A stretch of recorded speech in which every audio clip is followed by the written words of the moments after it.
ಸ್ನೇಹಿತರೆ ನಮಸ್ಕಾರ. ನ್ಯೂಸ್ 18 ಕನ್ನಡದ ಫೇಸ್ಬುಕ್ ಮತ್ತು ಯೂಟ್ಯೂಬ್ಗೆ ಸ್ವಾಗತ. ನಾನು ಗಂಗಾಧರ್ ವಾಗಟ. ಪ್ರತಿನಿತ್ಯ ವಿಶೇಷವಾದಂಥ ಸುದ್ದಿಗಳನ್ನು ನಿಮ್ಮೊಂದಿಗೆ ಹಂಚ್ಕೊಳ್ತಾ ಇರ್ತಾನೆ ಸ್ನೇಹಿತರೆ. ಇವತ್ತು ಒಂದು ವಿಶೇಷವಾದಂಥ ಸುದ್ದಿ ನಿಮಗೂ ಕೂಡ ಗೊತ್ತಿರುವಂಥ ರೀತಿಯಲ್ಲಿ ಕಳೆದ ರೇಣುಕಾಸ್ವಾಮಿಯ ಕೊಲೆ ಪ್ರಕರಣದಲ್ಲಿ ಈಗ ಸುಪ್ರೀಂ ಕೋರ್ಟಲ್ಲಿ ಏನೊಂದು ಮೇಲ್ಮನವಿಯನ್ನು ಅಂದರೆ ಒಂದು ಜಾಮೀನನ್ನು ಕೋರಿ ಅರ್ಜಿಯನ್ನು ಏನು ಹಾಕ್ಕೊಂಡಿದ್ರು, ಅದು ರಿಜೆಕ್ಟ್ ಆದಂಥ ಬಳಿಕ ಮಾನಸಿಕವಾಗಿ ನಟ ದರ್ಶನ್ ಜೈಲಲ್ಲಿ ಕುಗ್ಗಿದ್ದಾರೆ ಅನ್ನೋದ್ರ ಬಗ್ಗೆ ಮಾಹಿತಿ ಸಿಗ್ತಾ ಇರುವಂಥದ್ದು. ಈ ನಿಟ್ಟಿನಲ್ಲಿ ನಟ ದರ್ಶನ್ 15ನೇ ತಾರೀಕು ಖುದ್ದಾಗಿ ಅಂದರೆ ಅವತ್ತಿನ ದಿನ ಕಾರಾಗೃಹ ಇಲಾಖೆಯ DG ಆಗಿರುವಂಥ ಅಲೋಕ್ ಕುಮಾರ್ ಅವರು ಜೈಲಿಗೆ ವಿಸಿಟ್ ಮಾಡಿದಂಥ ಸಂದರ್ಭದಲ್ಲಿ ಅವರು ಖುದ್ದಾಗಿ ಅವರೊಂದು ಮನವಿಯನ್ನು ಮಾಡಿಕೊಂಡಿರುವಂಥದ್ದು ಏನಂತಂದರೆ, ನಮಗೆ ಅಂದರೆ ಇವತ್ತಿನ ದಿನ ಒಂದು ಒಳ ಸಂದರ್ಶನಕ್ಕೆ ಅಂದರೆ ನಮ್ಮ ಪತ್ನಿ ಮಗನ ಜೊತೆಯಲ್ಲಿ ಒಳ ಸಂದರ್ಶನಕ್ಕೆ ಅವಕಾಶ ಕೊಡಬೇಕು ಅಂತೇಳಿ ಒಂದು ರಿಕ್ವೆಸ್ಟನ್ನು ಮಾಡಿಕೊಂಡಿದ್ರು. ಜೊತೆಯಲ್ಲಿ 16ನೇ ತಾರೀಕು ಕೂಡ ಅವರ ಧರ್ಮಪತ್ನಿ ಆಗಿರುವಂಥ ವಿಜಯಲಕ್ಷ್ಮಿ ಅವರು ಕೂಡ ಒಂದು ಮನವಿಯನ್ನು ಮಾಡಿಕೊಂಡಿರುವಂಥ ಹಿನ್ನೆಲೆಯಲ್ಲಿ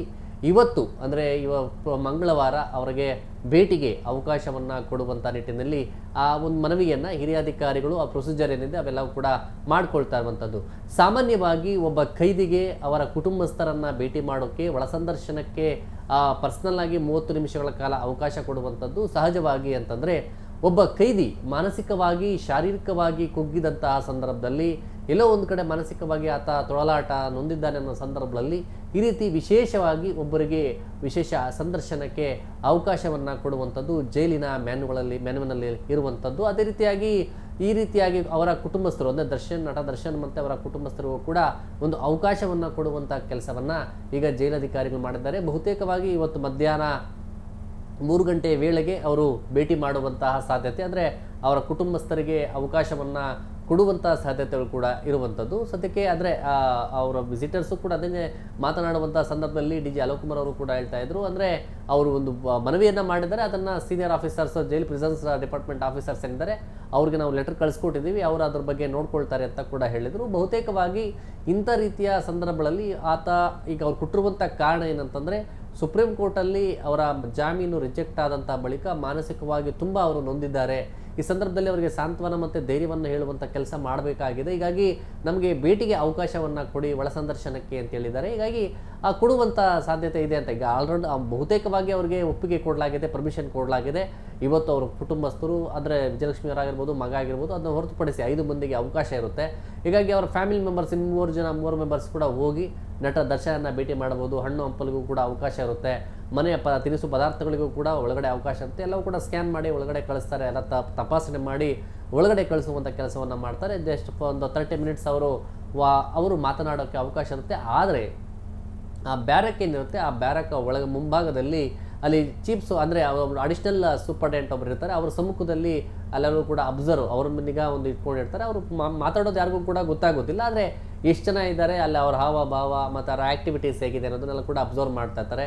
ಮತ್ತು DG ಅಲೋಕ್ ಕುಮಾರ್ ಅವರು ಕೂಡ ಖುದ್ದಾಗಿ ಅವರು ಅಲ್ಲಿ ಮಾನಿಟರಿಂಗ್ ಮಾಡುವಂಥ ಒಂದು ಸೆಲ್ ಇದೆ, CCTVಗಳ ಒಂದು ಮಾನಿಟರಿಂಗ್ ಕಮಾಂಡ್ ಸೆಂಟರ್ ಏನಿದೆ, ಅದನ್ನೆಲ್ಲ ಕೂಡ ಇಲ್ಲಿ ಖುದ್ದಾಗಿ ಅವರು ಕೂಡ ಪರಿಶೀಲನೆಯನ್ನು ಮಾಡ್ತಾರೆ. ಈ ಮೂಲಕವಾಗಿ ನಟ ದರ್ಶನ್ಗೆ ಪದೇ ಕೋರ್ಟಲ್ಲಿ ಹಿನ್ನಡೆ ಆಗ್ತಾ ಇರುವಂಥ ಹಿನ್ನೆಲೆಯಲ್ಲಿ ಹಿಂದೆಯೂ ಕೂಡ ಕೆಳ ಹಂತದ ನ್ಯಾಯಾಲಯದಲ್ಲಿ ಒಳ ಸಂದರ್ಶನಕ್ಕೆ ಬೇಕು ಅವಕಾಶ ಅಂತೇಳಿ ಕೋರ್ಟ್ ಮೆಟ್ಟಿಲೇರಿದ್ರು. ಆದರೆ ಇಲ್ಲ, ನೀವು ಪ್ರಿಸನ್ನಲ್ಲಿ ನೀವು ಕೇಳ್ಕೊಳ್ಳಿ ಆಫೀಸರ್ಸ್ನ, ಅವರು ಮ್ಯಾನ್ಯುವಲಲ್ಲಿ ಏನಾದರೂ ಅವಕಾಶ ಇದ್ದರೆ ಅವಕಾಶ ಕೊಡ್ತಾರೆ ಅಂತ ಹೇಳಿದರು. ಈಗ ಅವರು ಸುಪ್ರೀಂ ಕೋರ್ಟಲ್ಲಿ ಹೋಗಿ ಜಾಮೀನಿಗೆ ಒಂದು ಮನವಿಯನ್ನು ಮಾಡಿಕೊಂಡಂಥ ಹಿನ್ನೆಲೆಯಲ್ಲಿ ಅದು ಮತ್ತೆ 1 ವರ್ಷದ ಅವಧಿವರೆಗೂ ಕೂಡ ಅವರಿಗೆ ಮತ್ತೆ ಕಂಟಿನ್ಯೂ ಆಗಿರುವಂಥದ್ದು. ಅಂದರೆ 1 ವರ್ಷದ ಅವಧಿಯಲ್ಲಿ ಟ್ರಯಲ್ ನಡೆಸಬೇಕು. ಆ ಟ್ರಯಲ್ ಒಂದು ವೇಳೆ ನಡೆಸದಿದ್ದಂಥ ಸಂದರ್ಭದಲ್ಲಿ ಇದು ಜಾಮೀನಿಗೆ ನಾವು ಪರಿಗಣಿಸ್ತೇವೆ ಅಂತ ಕೂಡ ಹೇಳಿರುವಂಥದ್ದು. ಈ ಮೂಲಕವಾಗಿ ಇನ್ನೂ 1 ವರ್ಷ ನಟ ದರ್ಶನ್ ಜೈಲಲ್ಲೇ ಇರಬೇಕಾದಂಥ ಪರಿಸ್ಥಿತಿ. ಈ ಸಂದರ್ಭದಲ್ಲಿ ಮಾನಸಿಕವಾಗಿ ಕುಗ್ಗುವಂಥದ್ದು ಸಹಜ. ಆ ಸಂದರ್ಭದಲ್ಲಿ ಕುಟುಂಬಸ್ಥರು ದೆಹಲಿ ಹೇಳುವಂಥ ನಿಟ್ಟಿನಲ್ಲಿ ಮುಂದಾಗಿದ್ದಾರೆ. ಇವತ್ತು ವಿಶೇಷವಾಗಿ ಅವರಿಗೆ 23ನೇ ವರ್ಷದ ವಿವಾಹ ವಾರ್ಷಿಕೋತ್ಸವ ಕೂಡ ಇರುವಂಥದ್ದು ನಟ ದರ್ಶನ್ ಮತ್ತು ಅವರ ಧರ್ಮಪತ್ನಿ ವಿಜಯಲಕ್ಷ್ಮಿ ಅವರಿಗೆ. ಮತ್ತು ಈ ಸಂದರ್ಭದಲ್ಲಿ ಎಂಥವ್ರಿಗೂ ಕೂಡ ಒಂದು ನೋವಿರುವಂಥದ್ದು ಸಹಜ. ಅವರು ಮಾನಸಿಕವಾಗಿ ಎಲ್ಲ ಫ್ಯಾಮಿಲಿಯಲ್ಲಿ ಈ ಥರ ಪದೇ ಕೋರ್ಟಲ್ಲಿ ಈ ಥರ ಸಮಸ್ಯೆಗಳಾಗ್ತಾ ಇರುವಂಥದ್ದು, ಎಲ್ಲೋ ಒಂದು ಕಡೆ ನಮಗೆ ಹಿನ್ನಡೆ ಆಗ್ತಾ ಇದೆ ಅನ್ನೋದು ಮಾನಸಿಕವಾಗಿ ಇರುವಂಥದ್ದು. ಮತ್ತು ಹಿಂದೆ ಕಳೆದ ಒಂದು ವಾರ್ಷಿಕೋತ್ಸವ ಏನಿತ್ತು ಅದರಲ್ಲಿ ದುಬೈಯಲ್ಲಿ ಅವರು ಸೆಲೆಬ್ರೇಟ್ ಮಾಡ್ಕೊಂಡಿದ್ರು. ಅದಾದ 1 ವರ್ಷದಲ್ಲೇ ಅವರು ಕೊಲೆ ಕೇಸಲ್ಲಿ ಜೈಲು ಪಾಲಾಗಬೇಕಾದಂತಹ ಪರಿಸ್ಥಿತಿ ಬಂತು. ಈಗ ಇವತ್ತು ವಿವಾಹ ವಾರ್ಷಿಕೋತ್ಸವ ಇದೆ. ಈ ವಿವಾಹ ವಾರ್ಷಿಕೋತ್ಸವದಲ್ಲಿ ಅವರ ಧರ್ಮಪತ್ನಿಯವರು ತುಂಬ ಮಾನಸಿಕವಾಗಿ ಎಲ್ಲೋ ಒಂದು ಕಡೆ ಬ್ರೇಕಪ್ ಆಗಿರುವಂಥ ಹಾರ್ಟ್ ಸಿಂಬಲ್ ಹಾಕ್ಕೊಳ್ಳುವಂಥದ್ದು, ತುಂಬ ನಾನು ಏನೇ ಬಂದರೂ ಕಷ್ಟ ಸಮಸ್ಯೆ ಬಂದರೂ ಸಹ ನಾನು ಯಾವುದೇ ಕಾರಣಕ್ಕೂ ನಿನ್ನನ್ನು ಕೈ ಬಿಡಲ್ಲ ಅಂತ ಒಂದು ಅವರು ಇನ್ಸ್ಟಾದಲ್ಲೆಲ್ಲ ರೀಲ್ಸನ್ನು ಹಾಕ್ಕೊಂಡು ಒಂದು ನೋವನ್ನು ತೋಡ್ಕೊಳ್ತಾ ಇದ್ದಾರೆ. ನೀವೇ ಇವತ್ತು ಮಧ್ಯಾಹ್ನ ಭೇಟಿಗೆ ಅವಕಾಶವನ್ನು ಕೊಡ್ತಾರೆ.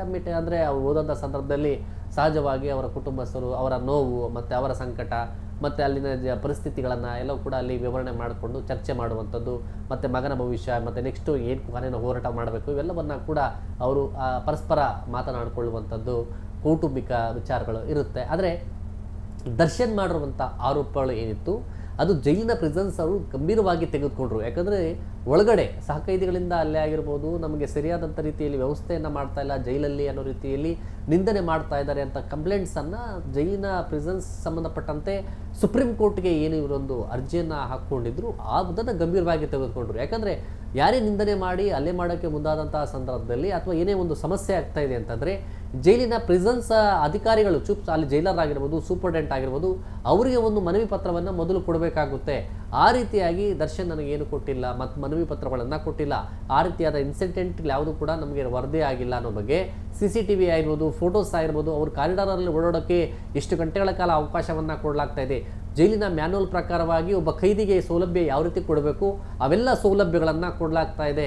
ಇಲ್ಲಿ ಖೈದಿಯ ಸೌಲಭ್ಯ ಅವರು ಒಂದು ವಿಶೇಷವಾಗಿ ದರ್ಶನ್ಗೆ ಅದರ ಒಂದು ಪ್ರಾತಿನಿಧ್ಯ ಕೊಡುವಂಥದ್ದಲ್ಲ, ಆದರೆ ಒಬ್ಬ ಖೈದಿಗೆ ವಿಚಾರಣಾಧೀನ ಖೈದಿಗೆ ಯಾವ ರೀತಿ ಸೌಲಭ್ಯಗಳು ಕೊಡಬೇಕು ಅವೆಲ್ಲವನ್ನು ಕೂಡ ಕೊಟ್ಟಿದ್ದೇವೆ. ಅವ್ರಿಗೆ ಅಲ್ಲಿ ಕೂತ್ಕೊಳ್ಳೋಕ್ಕೆ ಅಂದರೆ ಅವ್ರಿಗೆ ಫಿಸಿಯೋಥೆರಪಿ ಮಾಡೋದ್ರಿಂದ ಚೇರ್ ಕೊಡಲಾಗಿದೆ, ಮತ್ತು ಅಲ್ಲಿ ಮಲ್ಕೊಳ್ಳೋಕ್ಕೆ ವ್ಯವಸ್ಥೆಯನ್ನು ಕೂಡ ಮಾಡಲಾಗಿದೆ, ಮತ್ತು ಅಲ್ಲಿ ಬೇಕಾದಂಥ ವಸ್ತುಗಳನ್ನು ಕೂಡ ಅವ್ರಿಗೆ ತಿನಿಸು ಪದಾರ್ಥಗಳು ಹಣ್ಣುಗಳಿಗೆ ಅಲ್ಲಿ ಹೆಚ್ಚಿನ ಅವಕಾಶವನ್ನು ಕೊಡಲಾಗ್ತಾ ಇದೆ. ಕಾರಿಡಾರಲ್ಲಿ ಓಡಾಡೋಕ್ಕೆ ಅವಕಾಶ ಇದೆ, ಸೊಳ್ಳೆಗಳಿರಬಾರ್ದಂಥ ಮೆಸ್ಸನ್ನು ಕೂಡ ಅಳವಡಿಸಲಾಗಿದೆ. ಈ ಎಲ್ಲ ರೀತಿಯಲ್ಲೂ ಕೂಡ ದರ್ಶನ್ಗೆ ನಾವು ಸೌಲಭ್ಯವನ್ನು ಅಂದರೆ ಜೈಲಿನ ಮ್ಯಾನ್ಯುವಲ್ ಪ್ರಕಾರವಾಗಿ ವ್ಯವಸ್ಥೆಯನ್ನು ಮಾಡಲಾಗಿದೆ. ಈ ಮೂಲಕವಾಗಿ ನಾವು ಯಾವುದೇ ರೀತಿಯಾಗಿ ರೂಲ್ಸ್ ವೈಲೇಷನ್ ಮಾಡಿಲ್ಲ ಅನ್ನೋ ರೀತಿಯಲ್ಲಿ ಜೈಲಿನ ಪ್ರಿಸನ್ಸ್ ಅವರು ರಿಪೋರ್ಟ್ ಕೊಟ್ಟಂಥ ಸಂದರ್ಭದಲ್ಲಿ ಅಲ್ಲಿ ಸುಪ್ರೀಂ ಕೋರ್ಟ್ ಅವರು ಆ ರಿಪೋರ್ಟನ್ನು ಅವರು ಎತ್ತಿ ಹಿಡಿದಿದ್ರು. ಅಂದರೆ ಯಾವುದೇ ವಿಶೇಷವಾಗಿ ಅವರಿಗೆ ಕೊಡುವಂಥದ್ದಲ್ಲ, ಆದರೆ ಸೂಪರ್ಡೆಂಟ್ ಅವರು ಗಮನಿಸಿಕೊಂಡು ಅಲ್ಲಿ ಸೌಲಭ್ಯ ಯಾವ ರೀತಿ ಮ್ಯಾನ್ಯುವಲ್ ಪ್ರಕಾರವಾಗಿ ಕೊಡಬೇಕು ಅವೆಲ್ಲ ಕೂಡ ಕೊಡಬೇಕು ಅಂತ ಹೇಳಿದರು. ಅದೇ ರೀತಿ ಕೊಡಲಾಗ್ತಾ ಇದೆ ಅಂತೇಳಿ ಅಲ್ಲಿನ ಜೈಲಿನ ಸೂಪರ್ಡೆಂಟ್ ಅವರು ಕೂಡ ಹೇಳಿರುವಂಥದ್ದು. ಸದ್ಯ ಈ ಬಗ್ಗೆ ಅಂದರೆ ಪ್ರಮುಖವಾಗಿ ನಟ ದರ್ಶನ್ ಅವರ ವಿಚಾರದಲ್ಲಿ ಸೆಂಟ್ರಲ್ ಜೈಲ್ ಪರಪ್ಪನಗರದಲ್ಲಿರುವಂತಹ ದರ್ಶನ್ ಮಾನಸಿಕವಾಗಿ ಅಂದರೆ ಜೈಲಿನಲ್ಲಿನ ವಾತಾವರಣಕ್ಕೆ ಹೊಂದಿಕೊಂಡ್ರೂ ಸಹ ಇಲ್ಲ ಒಂದು ಕಡೆ ನಮಗೆ ಜಾಮೀನು ಸಿಗುತ್ತೆ, ಹೊರಗಡೆ ಹೋಗ್ಬೋದು, ಅಥವಾ ಟ್ರಯಲ್ ಪ್ರಾರಂಭ ಆದಂಥ ಸಂದರ್ಭದಲ್ಲಿ ಹೊರಗಡೆ ಬರ್ಬೋದು, ಸ್ವಲ್ಪ ಆದರೂ ವಾತಾವರಣ ಹೊರಗಡೆ ನೋಡ್ಬೋದು ಅನ್ನೋದನ್ನ ಅವರು ವೆಯ್ಟ್ ಮಾಡ್ತಾ ಇದ್ದಾರೆ. ಸದ್ಯಕ್ಕೆ ಆ ರೀತಿಯ ಲಕ್ಷಣಗಳು ಯಾವುದೇ ರೀತಿ ಕಾಣ್ತಾ ಇಲ್ಲ. ಸದ್ಯಕ್ಕೆ ಈಗ ಅವರ ಕುಟುಂಬಸ್ಥರ ಭೇಟಿಗೆ ಅವಕಾಶವನ್ನು ಕೊಟ್ಟಿದ್ದಾರೆ. ಇನ್ನೊಂದು ವರ್ಷ ಜೈಲಲ್ಲೇ ಇರಬೇಕಾದಂಥ ಪರಿಸ್ಥಿತಿ ಇದೆ. ಆದರೆ ಟ್ರಯಲ್ ಪ್ರಾರಂಭ ಆದಂಥ ಸಂದರ್ಭದಲ್ಲಿ ಈಗ ಟ್ರಯಲ್ ಕೋರ್ಟ್ಗೆ ಈಗ ಒಬ್ಬ ಓರ್ವ ನ್ಯಾಯಾಧೀಶರನ್ನು ನೇಮಕ ಮಾಡಬೇಕು ಅಂತ ಕೂಡ ಸುಪ್ರೀಂ ಕೋರ್ಟ್ ಕೊಟ್ಟಿದೆ. ಈಗ ರೆಗ್ಯುಲರ್ ಜಡ್ಜನ್ನು ಯಾರನ್ನು ನೇಮಕ ಮಾಡ್ತಾರೆ ಅನ್ನೋದು ಕೂಡ ನೋಡಬೇಕು. ಟ್ರಯಲ್ ಯಾವತ್ತಿಂದ ಪ್ರಾರಂಭ ಆಗುತ್ತೆ ಅನ್ನೋದ್ರ ಬಗ್ಗೆ ಕೂಡ ಸಾಕಷ್ಟು ಕುತೂಹಲ ಇರೋದು. ಒಟ್ಟಲ್ಲಿ ಇವತ್ತಿನ ಮಧ್ಯಾಹ್ನದ ವೇಳೆಯಲ್ಲಿ ನಟ ದರ್ಶನ್ ಅವರ ಕುಟುಂಬ ಒಂದು ಒಳ ಸಂದರ್ಶನ ಭೇಟಿ ಆಗ್ತಾ ಇರೋದು ಒಂದು ವಿಚಾರ. ಆದರೆ ಕೆಲ ಗ್ಯಾಸಿಪ್ಗಳು ಕೂಡ ಬೇರೆ ಬೇರೆ ರೀತಿಯಲ್ಲಿ ನಟ ದರ್ಶನ್ ಇಲ್ಲ ಜೈಲಲ್ಲಿ ಏನೋ ಹೆಚ್ಚು ಕಮ್ಮಿ ಮಾಡ್ಕೊಂಡಿದ್ದಾರೆ, ಸಮಸ್ಯೆ ಆಗಿದೆ ಅನ್ನೋ ಥರ ವದಂತಿಗಳು ಹಬ್ಬಿತ್ತು. ಅದೆಲ್ಲವೂ ಕೂಡ DG ಅಲೋಕ್ ಕುಮಾರ್ ಸ್ಪಷ್ಟನೆ ಕೊಟ್ಟಿದ್ದಾರೆ. ಯಾವುದೇ ರೀತಿಯಾಗಿ ನಟ ದರ್ಶನ್ಗೆ ಸಮಸ್ಯೆ ಆಗಿಲ್ಲ, ಅವರು ಆರೋಗ್ಯವಾಗಿ ಮತ್ತು ಕ್ಷೇಮವಾಗಿದ್ದಾರೆ, ಮತ್ತು ಮಾನಸಿಕವಾಗಿ ಸ್ವಲ್ಪ ಈ ಒಂದು ರಿಜೆಕ್ಟ್ ಆದಂಥ ನಿಟ್ಟಿನಲ್ಲಿ ಸ್ವಲ್ಪ ಮಾನಸಿಕವಾಗಿ ನೊಂದಿದ್ದಾರೆ, ಕುಗ್ಗಿದ್ದಾರೆ. ಹೀಗಾಗಿ ಅವರ ಕುಟುಂಬಸ್ಥರಿಗೆ ಅವಕಾಶವನ್ನು ಕೊಡುವಂಥ ನಿಟ್ಟಿನಲ್ಲಿ ಆ ಬಗ್ಗೆ ಅಧಿಕಾರಿಗಳು ಚರ್ಚೆ ಮಾಡ್ತಾರೆ ಅಂತ ಹೇಳಿದ್ದಾರೆ. ಸದ್ಯ ನೋಡೋಣ ಸ್ನೇಹಿತರೆ, ಅದು ಇವತ್ತಿನ ಜೈಲಿನಲ್ಲಿ ಯಾವ ರೀತಿ ಬೆಳವಣಿಗೆಗಳಾಗುತ್ತೆ ಅನ್ನೋದ್ರ ಬಗ್ಗೆ.